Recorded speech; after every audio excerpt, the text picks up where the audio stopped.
Welcome back to Mark Hulbut's vlog, everyone. Thanks for joining in today on this glorious morning. It's a little breezy, so don't mind the little bit of the wind noise, but here it goes, real time, unplugged. This is just what it is, and maybe that'll give you some of the sensation. But again, welcome back to Mark Hulbut's vlog. I just want to talk about the F-Type today because specifically, I've actually just got the car back from servicing. It went in for a 5-year service. It's the spring of basically 5 years ago. I want to talk about some of the servicing that I experienced. There were some repairs that I had to take care of that I had been putting off for some time.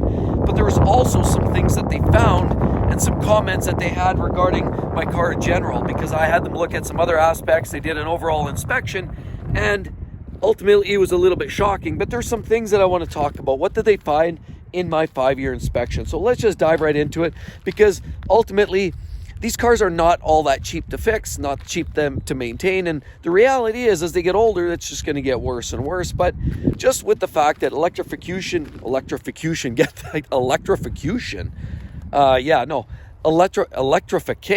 pardon, see, I can't even say it right. It's just like it's a glitch. It doesn't roll off my tongue. It's like a bad swear word. You know, as a 3-year-old, when you say your first bad word, that's what it felt like. Anyway, here we are. We've got the F-Type, and I just kind of want to talk about some of the things. I want to walk you through some of the things that we came across, and I want to share with you the overall bill. How much did I pay at the dealer for my last visit that I just before getting my car back. So first of all, let's look at this. I want to comment on some of the things that they basically noted and identified. So first of all, from the outside of the car, I have to comment on some things. Of course, right here, these tires, the P0s, as you can see right there, they did point out that these tires are 5/32. So they say I've got about a year's worth of driving left, and it depends how hard I drive. And if I get really crazy and nutty, I might even do some fun. Well, let's just put it this way. You know what people do when the tires are getting low on the back of a strong rear-wheel drive car? Well, let's just say that might be in store for those rears. So they say I've got about 5/32 on these tires. They look a little more than that, but that's what they're saying. Either way, I may be looking at a new set of skins, probably within a year or two, depending on how much I drive the car. One thing they also commented, brakes right here. Now remember, my car has 62,000 kilometers on it. These brakes, and you could feel a little bit of a lip. You know, there's a little bit of wear, and the pads in there, they actually said that there's a little bit of wear on those pads. Of course there would be. I mean, with 60K on it and original brakes on this car, they actually said I have 7 millimeters on the back, and they said I have 10 millimeters on the front left. Now, most mechanics will say 4 millimeters is kind of like, you better change it like now, because it may not function properly, and of course you don't want to risk damaging rotors if it might save you even putting some rotors on. So 4 millimeters is the bottom line. They say about 5 to 6 is where you say strongly advised to change it at that time. So we're at 7 millimeters on the rear, 10 on the front. The 10s obviously in the front look like they're good for a little while yet, so we'll probably still be good for a couple of years. I do mostly highway, freeway driving, so it's not a lot of stop and go for this car, so I suspect the brakes will last a little bit yet. So that's what they found on the brakes and the tires. One other thing, I did comment, and I've said this before in other videos, and you guys know that there's that rear subframe piece on these cars, and they're made of a garbage, I don't know, low-grade steel, if you will. Here, let me just show you what I'm talking about. Maybe you can see in there, you can see cross frames. How about even under here?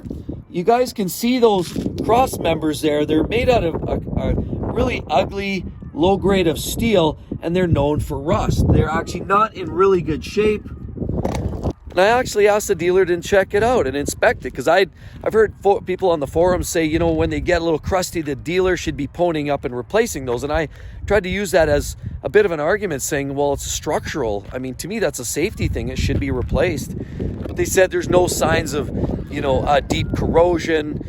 It's all surface, and they didn't say it had anything serious to deal with. So they kind of washed their hands of it, but I'm not done with that comment yet, so we'll get to that another day. The rear differential, everything's good there. I did ask about the little puddles that I keep seeing, but it's always cold start. So it's that black condensation that you get sometimes underneath the rear differential is something that I noticed right from almost day one of owning this car. You start the car up cold in the garage and you look, and there's always like a little, black circle of like carbon underneath, which could be mistaken for oil, but in this case it's coming out of the exhaust. So it's just a thick, heavy condensation and carbon from the exhaust, because these do use a lot of fuel, pump out a lot of extra fueling, and you get a lot of that extra mess dropping out the bottom. So for people that are worried about that, just make sure you differentiate. If you see that spot on the ground, make sure you just rub it and check, make sure it's either oily or it's more chalky. If it's more chalky and silty, then it's probably just the carbon. But if it's oily, like greasy and slimy, then it could be your differential leaking, and we know that that's a problem on some of these. Now the reality is my car checked out very, very well. They did a road check, everything was tight, suspension tight, everything else they identified as tight. They said basically the car is good to go, nothing outstanding. Now with this service, they also did an oil change. So oil and filter was all they actually had to do based on this particular service. And largely because of the miles. I only have 62,000 kilometers on it. So it's based on miles and years, but basically the service was not a substantial one. It was an oil service. And so I want to show the price of that. That oil change with taxes and their little inspection they did do with a road check and everything, that basically is about $500. I paid about $500 for that, just over $500 with taxes, shop supplies, oil and filters and all of that jazz. So you compare that to a Toyota or a Honda. I know my daughter's got a car, she's driving a Toyota, my other daughter's driving a Honda, and those are both about $100 to $150 an oil change. If you go at an independent shop at the dealer, it's going to be a little bit more, but basically it's pretty fair to say that this car costs probably 3 times as much as, say, for example, a Toyota Camry. But a Camry, it is not. I mean, ultimately, you kind of get what you get, and you get what you pay for, and that's why these cars are great. They put down the performance, but you got to pay for that. So it ended up costing me about $500, give or take, one way or the other. One other thing I have to comment is, as you guys can see, and if you've seen my other videos, my windshield was all cracked before. I had all kinds of splits and cracks. Well, what I had done was I had the dealer order a new windshield, and other than a few spider webs, yes, this is a brand new windshield on there. I did have that installed at this time, and fortunately, I had it done on insurance, because I have a friend that actually had an F-Pace, and he actually took a rock up on the top glass, and that ended up costing him about $6,000 to replace that, because he decided not to get the extended glass coverage on insurance, and he ended up having to pay the piper. Now here, I knew that was the case here with these cars. I know they're expensive glass, so I didn't want to mess around. So I ended up getting full glass coverage extended. And when I ordered this, I had to go through a bit of hoops, of course. Like any insurance company never wants to just pay out without 1,000,001 questions. They make you feel it and they interrogate you. But at the end of the day, they paid up, because ultimately it was just cracked windshield. It was rocks. That's what happens. I mean, look at the rocks on the road. This is what we live with here in this place called Canada. They throw these rocks down because of ice and the snow that we experience 7 or 8 months of the year. And because of all those rocks, you're driving down the freeway, whack, you take a couple on the glass, it's all over but the crying. So I did have that to deal with. So they put a new windshield in there, and I have to comment that windshield was all in, and again, granted, insurance paid for, $2,400 for that glass, and that's Canadian funds, of course. So clearly not something you want to necessarily be changing every day or every year even. I think of other cars. I had a Jeep Wrangler once, and I think that windshield ended up costing me $150. We did even our X5, our BMW X5, which you're all familiar with. That didn't have heads-up display, and it didn't have all the fancy sensors. That was the older generation, but it was BMW. And I mean, that windshield was only like $175, maybe $200. It wasn't very much either. So clearly, to play this game, you're paying a lot more for oil services, fixing parts and pieces, glass, everything. There's things in here that a lot of cars don't even experience or have. You're going to pay the piper. So there are some expensive maintenance and servicing associated with this vehicle. Now, what did the dealer find out underneath? I did comment that my car sometimes, you get just a little bit of that, I don't know if I could just say that little bit of hint of noise at the top of the engine. I asked the dealer about it. I guess the service tech came out and actually asked the question, or asked me what the concern was. I brought him out there. We had a bit of a conversation, and he told me that noise I was hearing was just sort of the beginning of what we're talking about, the snorkel on the supercharger, which a lot of you guys are very familiar with. There's a spring in there. You can change that out and put more of a solid coupler in there. Is basically an aftermarket add-on or a change, but for now the factory one has a spring type coupler, and they're known to get a little bit loose and wobbly, and especially when the car's at idle, so it takes the tension off the supercharger pulley, and then it tends to rub and make a little bit of rattly noise, and a lot of people don't like that. Now mine's not at a point where it needs to be changed, but it was a comment, so he did say that's what that was. He also mentioned the Y pipe in the front. Of course, these cars have the infamous coolant Y pipe. Now I said, well, what if we incorporated the repair of the Y pipe and coordinated it with the supercharger coupler piece? Well, then you're probably going to be talking a couple of grand. They did quote me on that. And yeah, like I said, a couple $1,000s. I can't remember exactly what it was, and I'll let you know more if I get to that point where I get closer to actually doing that service.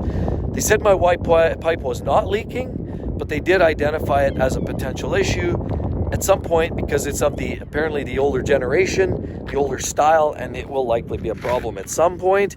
But right now, everything is good under the hood. It's good. So ultimately, this windshield, full inspection, new, like I said, oil change, and another year's driving this beautiful car, basically cost me $500 of maintenance. So if you do insurance, if you're smart and savvy and you're staying on top of your servicing, yeah, I know there's some bad luck stories. I know that. We hear stories of people getting water in the engine there at the top, the injectors being a problem, fuel pumps, high pressure fuel pumps being problematic, rear differentials, the odd case where somebody blows up an engine.